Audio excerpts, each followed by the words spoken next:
कौन सी तिथि? नवमी, चाहे शुक्ल पक्ष की हो चाहे कृष्ण पक्ष की। 7 दुर्वा, कितनी दुर्वा? 7 दुर्वा अशोक सुंदरी वाली जगह पर चढ़ाकर, शंकर भगवान के ऊपर चढ़ाकर, गणेश जी के चरणारविंद को लगाकर उसको लेकर आना है। हाटकेश्वर महादेव का स्मरण कर। कौन से महादेव? हाटकेश्वर महादेव। उसको लेकर आइए। उदर में, पेट में रोग हो, बीमारी हो, बहुत ज्यादा तकलीफ हो रही हो, शरीर के अंतर्गत एसिडिटी रहती हो या पेट के अंतर्गत कोई ना कोई बीमारी बनी ही रहती हो, उसको भादो के महीने में, कौन से महीने में? भादो के महीने में किसी भी दिन सुबह के समय जब आप वो दुर्वा लेकर आए, 5 दिन 6 दिन 7 दिन में एक एक कर कर खाली पेट उसको चबा चबा कर खा लो और पानी पी लीजिए। करना पड़ेगा श्रावण महीने में, खाना पड़ेगी भादो में। चतुर्मास में 4 महीनों का बड़ा बड़ा महत्व है। कभी आपको एक स्मरण रहा हो कि जिस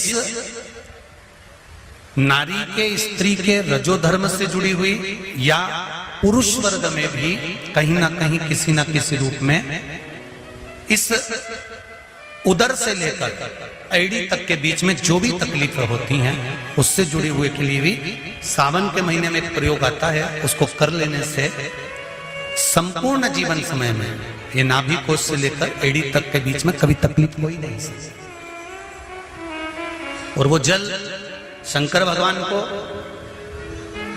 शूलपाणेश्वर महादेव के नाम से चढ़ाया जाता है। कौन से महादेव के नाम से? शूलपाणेश्वर महादेव। शूलपाणेश्वर, उसका भी स्थान है कि वो जल कहां चढ़ता है। तो पहले तो नवमी तिथि का दुर्वा प्रयोग भगवान शंकर को समर्पित करते हुए, अशोक सुंदरी वाली जगह पर समर्पित करते हुए श्री गणेश जी महाराज को कहकर, आपको याद होगा जिस समय पर श्री गणेश जी महाराज कुबेर जी महाराज के घर में भोजन करने गए थे, सारा अन्न भगवान गणेश जी पा गए थे, तब शंकर भगवान ने दुर्वा भेजी थी। ये दुर्वा जब गणेश जी को भेजी गई थी तो वो औषधि के लिए भेजी गई थी कि गणेश जी ने ज्यादा पा लिया है तो शरीर में रोग ना हो जाए, पेट में कोई रोग ना हो जाए। तब शिव जी ने भेजी थी अशोक सुंदरी के माध्यम से। इस दुर्वा का प्रभाव रोग मुक्ति के लिए किया गया। रोग दुर्वा महाराज। सती मैया कहती है शिव में क्या नहीं है, शंकर में क्या चीज की कमी है? आप बताओ कि शिव में कमी क्या क्या कमी है शंकर भगवान? कोई कहते हैं, कई लोग कहते हैं कि शंकर भगवान तो रुद्रदेव है, उनको तो क्रोध जल्दी आता है। हम कहते हैं किसको नहीं आता क्रोध? क्रोध किसको नहीं आता? एक चीटा निकल कर जा रहा है, तुम उसका रास्ता बार बार रोको, बार बार रोको, बार बार रोको, बार बार रोको, चीटा तुम्हारे पांव में खा जाएगा।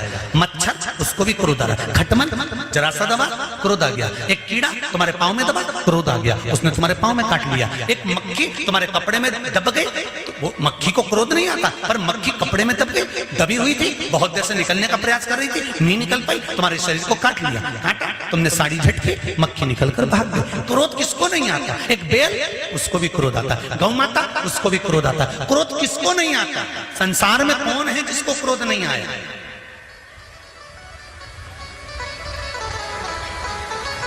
मेरे शिव को क्रोध आता है, पर कब आता है? कहा जब भगवान विष्णु कहते हैं कि अब सृष्टि का संहार करना है, तब मेरा देवाधिदेव महादेव क्रोध में आकर सृष्टि का संहार कर देता है। सती मैया कह रही है पिताजी शिव जी से मेरा विवाह करा दो। शंकर भगवान ने विवाह करा दिया, मन गवारा नहीं करा, इसलिए शिव जी को पूछते नहीं थे। कई संसार में कई लोग ऐसे हैं जो शंकर भगवान की आज भी निंदा करते हैं। संसार में कई लोग हैं, और दूर नहीं तुम्हारे अड़ोसी पड़ोसी में भी कई लोग ऐसे होंगे, तुम मंदिर जाओगे तो भी निंदा कर देंगे। ये चलिए शिव जी की भक्तन, ये चलिए शंकर जी के मंदिर, कई लोग ऐसे होंगे जो अपशब्द कर देंगे, शंकर जी में क्या रखा है, क्यों वो सियोर वाले के चक्कर में पड़े हो, क्यों ऐसा कर रहे हो, क्यों वैसा कर रहे हो, उसको तो कथा तक नहीं आती, दिन भर बैठ के उपाय बताते रहता है, टोट के बताता रहता है, तो भी तुम मुंह से कह देती हो। उसने किसी के घर जाके थोड़ी ना किया कि तुम उपाय करो, मन हो तो करो, नहीं तो चच्चर तान के सो। कौन कहे? किसी और वाला महाराज तुम्हारे घर पर आकर कहा था कभी कि तुम ये करो?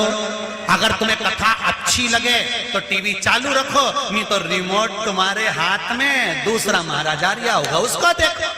कहा किसने तुमसे किसी और वाले महाराज? शंकर से दिल लगाना सरल नहीं है, शिव से दिल लगाना बड़ा कठिन है। दूसरा, धन की कमी है, संपदा नहीं है, पैसा नहीं आ रहा, व्यापार नहीं चल रहा, कहीं से आवक नहीं हो रही, बहुत कष्ट का समय चल रहा है। शमी के वृक्ष में, शमी के वृक्ष के नीचे जब जाएं, और शमी के वृक्ष के नीचे सोमवार के दिन और शुक्रवार का दिन, दोनों दिन में से कोई सा भी एक दिन पकड़ लें, जिस दिन हमें शमी के वृक्ष के नीचे जाकर घी का एक दीप समर्पित करना है और 7 चावल के दाने समर्पित करना है। उसी का एक चावल का दाना उठाकर शंकर के शिवलिंग में ले जाकर चढ़ाना है। आपको मालूम ही नहीं पड़ेगा कैसे आप धीरे धीरे संपदावान बनते चले जाएंगे। शमी का पौधा वैभव देना प्रारंभ करें। शमी, मेहनत आपकी है, संघर्ष आपका है, आपको परिश्रम भी करना है और साथ में ये क्रम भी करना। तीसरा, यदि कोई व्यक्ति नशे में धुत हो जाए और नशा समाप्त ही नहीं होता, मदिरा के नशे में इतना डूब गया कि वो छोड़ने को तैयार नहीं, शमी के वृक्ष के नीचे शिवलिंग का निर्माण करो और शिवलिंग का निर्माण कर कर उसी पर 7 बार जल चढ़ाना प्रारंभ करो। सावन के महीने में पहले कहा था 1 लोटा जल सारी समस्या का हल। अब अभी क्या बोल रखा है? सावन के महीने में 2 लोटा जल सारी समस्या का हल। कितने लोग जा रहे हैं, कितने भगवान को जल चढ़ाने के लिए जा रहे हैं, कितने भगवान को जल समर्पित करने जा रहे हैं?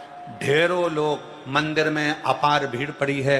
अभी कुछ दिन पहले अखबार में देखा था कि सोमवार को महाकाल बाबा के दरवाजे पर भीड़, काशी में भीड़ और ओमकारेश्वर भीड़, कुबरेश्वर धाम भीड़, जितने जितने शिवालय हैं सब दूर भीड़ बढ़ गई। पर शिव पुराण की कथा कहती है कि शंकर का मंदिर और शंकर की कथा भीड़ बढ़ाने का स्थान नहीं है। शंकर का मंदिर और शंकर की कथा भाव बढ़ाने का स्थान है। यहाँ शिव के मंदिर में जब जाएं, शिवालय में जब जाएं या शिव महापुराण की कथा में जब पहुंचे तो हमारे भीतर का भाव बढ़े, हमारे भीतर का विश्वास बढ़े, हमारे भीतर की दृढ़ता बढ़े।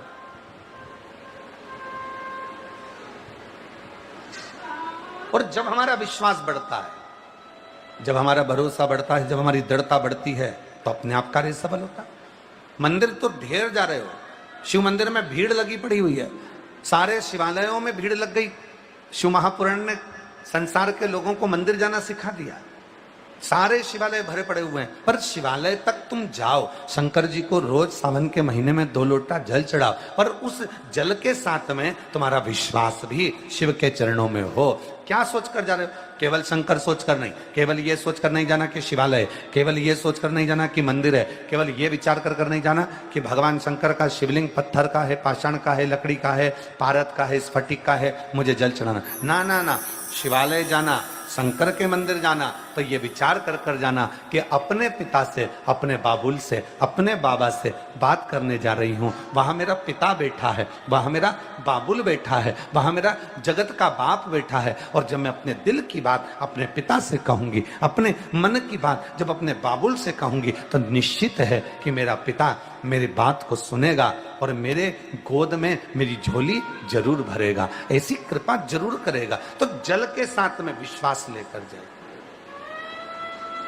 जिसके घर में संपदा की कमी होती है, जिसके घर में कर्जा बढ़ जाता है, लक्ष्मी नहीं आती, बहुत टेंशन की जिंदगी जीता है मनुष्य, व्यापार चल नहीं रहा, बहुत तकलीफ का जीवन चल रहा होता है, तो आज भी नियम है महाराज, आज भी नियम कि सोमवार शुक्रवार ये 2 वार ऐसे हैं, इन 2 वार को यदि कटोरी में थोड़ा सा शहद रखकर, मधु रखकर यदि लक्ष्मी जी का स्मरण किया जाए और माता लक्ष्मी जी का स्मरण कर कर एक लाल पुष्प उस कटोरी के सम्मुख में माता लक्ष्मी का नाम लेकर रखा जाए और बाद में वही शहद, वही मधु और वही पुष्प सोमवार का दिन और शुक्रवार के दिन लक्ष्मी का पूजन कर कर, स्मरण कर कर, दूसरे दिन शुक्रवार के दिन पूजन करें, शनिवार के दिन उस मधु का, उस पुष्प का विसर्जन करें, सोमवार के दिन पूजन करें लक्ष्मी जी का स्मरण कर कर, और मंगलवार के दिन अगर विसर्जन करें, 5 या 7 सोमवार या शुक्रवार को यदि आप मधु का भोग लक्ष्मी जी को लगाना प्रारंभ कर दें, शिव का नाम स्मरण कर कर, तो उसके घर में कभी संपदा की कमी नहीं होती, लक्ष्मी उस संपदा को बढ़ाती है। और हम तो यहां तक कहेंगे, प्रयास करो, अगर आपके घर में छोटा सा शिवलिंग विराजमान है, आपके घर में अगर छोटा सा शंकर जी का शिवलिंग है, छोटा सा शंकर भगवान का शिवलिंग है, या आपके घर में कुबेरेश्वर धाम का कंकर है, और आपके घर में यदि शंकर भगवान का शिवलिंग है, या सीहोर का रुद्राक्ष हो, या शंकर भगवान का शिवलिंग हो, या कंकर शंकर हो, तो निवेदन है जहां पर भी शिवलिंग आपके घर में विराजमान है, अगर छोटी सी कटोरी में एक बेलपत्र को आप नीचे रखिए, छोटी सी कटोरी उस बेलपत्र के ऊपर रखकर उसमें थोड़ा सा मधु, शहद, शंकर भगवान की साक्षी में शिव जी के सामने अगर शुक्रवार की शुक्रवार रखना प्रारंभ कर दो, धीरे धीरे संपदा की वृद्धि अपने आप होना प्रारंभ होगा। मधु, देवी भागवत का यह प्रसंग है, छठे स्कंद का 16वां और 17वां अध्याय देवी भागवत का वर्णन करता है। मां लक्ष्मी पृथ्वी पर आ गई, रात्रि को देखा कहीं स्थान नहीं, एक बूढ़ी के स्थान पर, बूढ़ी के दरवाजे पर जाकर विनय करी, शहद मधु पाने को मिला, वर दे दिया, मैं तुझे वर देती हूं, तेरे घर में कभी संपदा की कमी नहीं आई। तूने मुझे मधु दिया, तूने मुझे शहद दिया।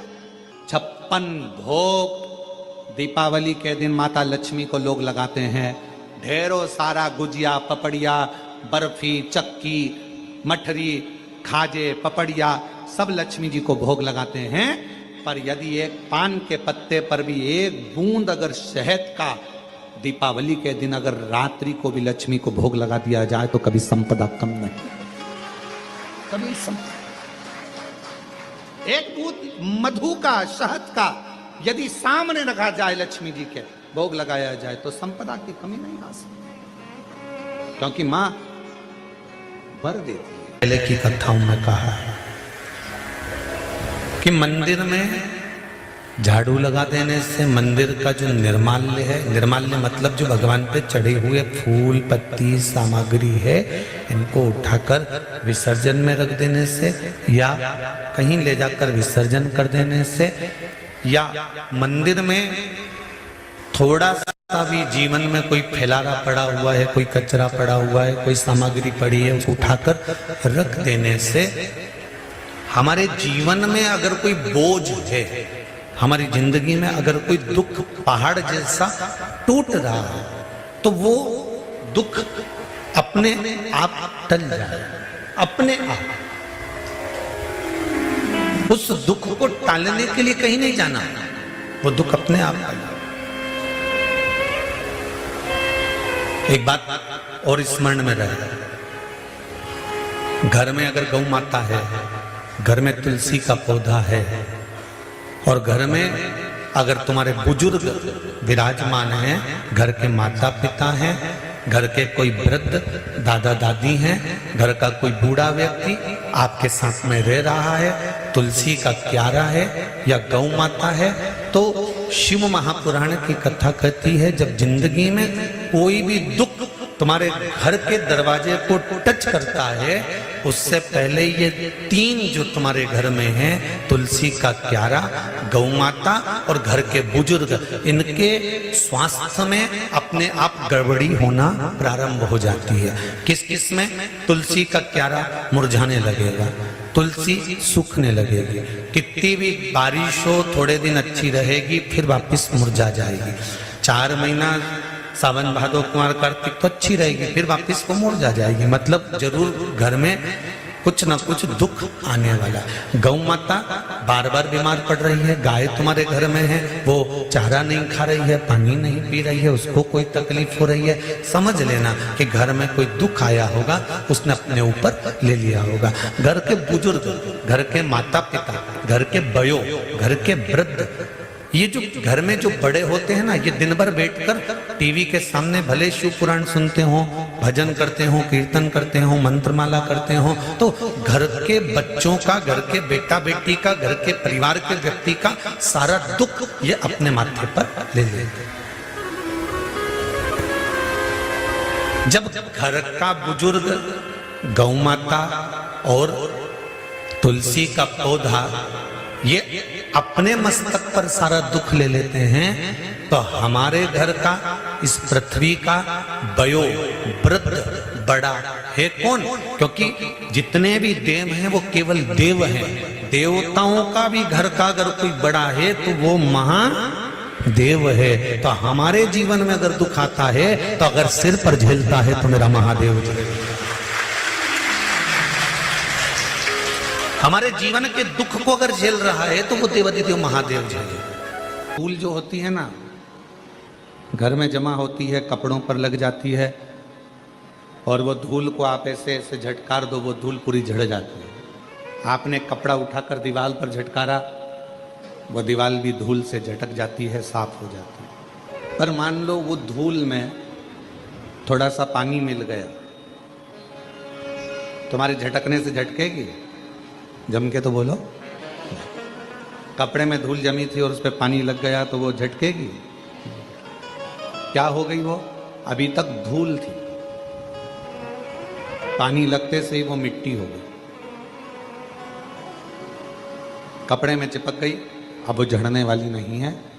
धोना पड़ेगा, साफ करना पड़ेगा, मिट्टी को हटाना पड़ेगा, मिट्टी को साफ करना। धूल पानी मिलने पर मिट्टी हो जाती है, और मिट्टी अगर वो बन गई तो फिर धीरे से उसके शिवलिंग का निर्माण हो जाता है।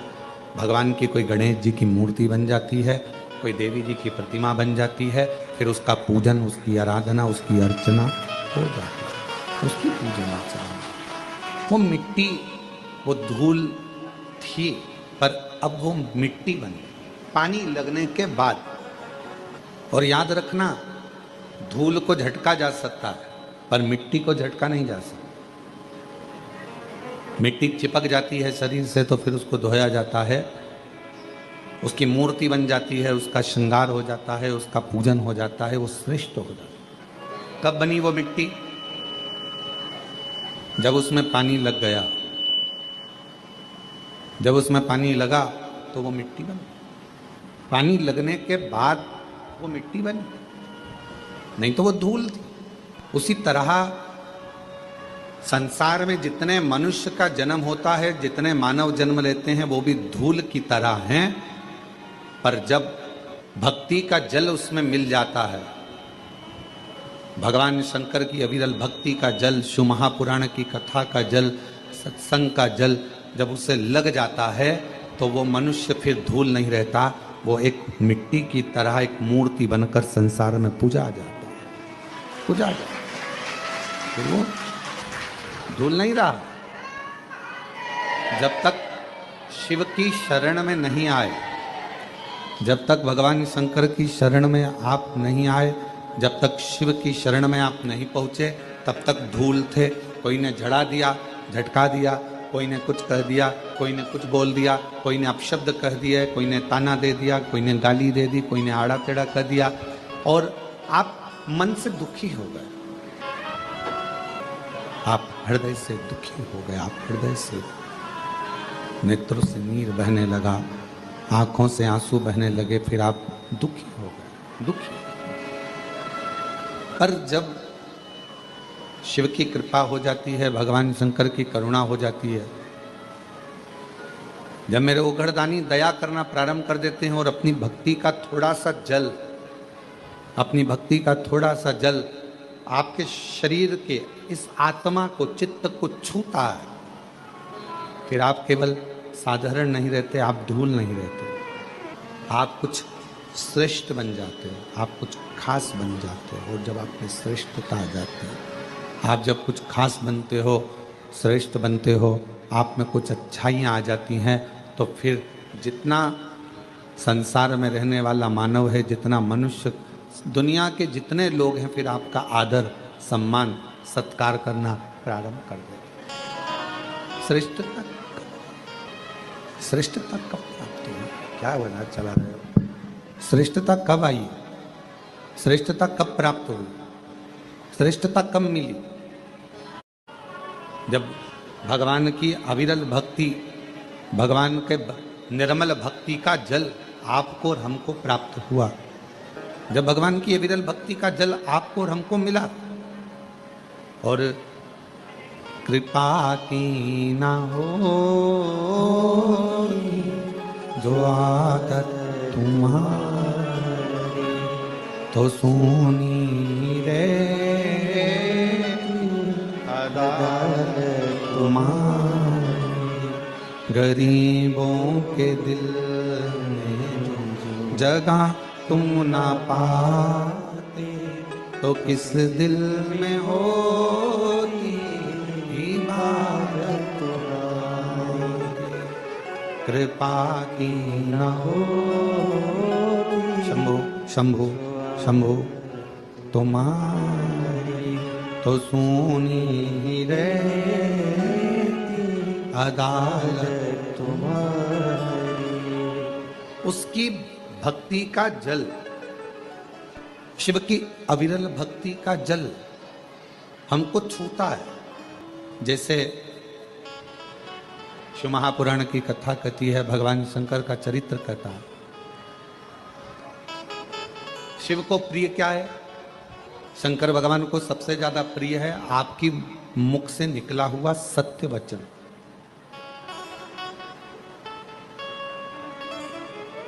फिर भगवान को प्रिय क्या है? तो कहा, जो एक लोटा जल आप भगवान देवादिदेव महादेव को चढ़ाते हैं, वो शिव को प्रिय है।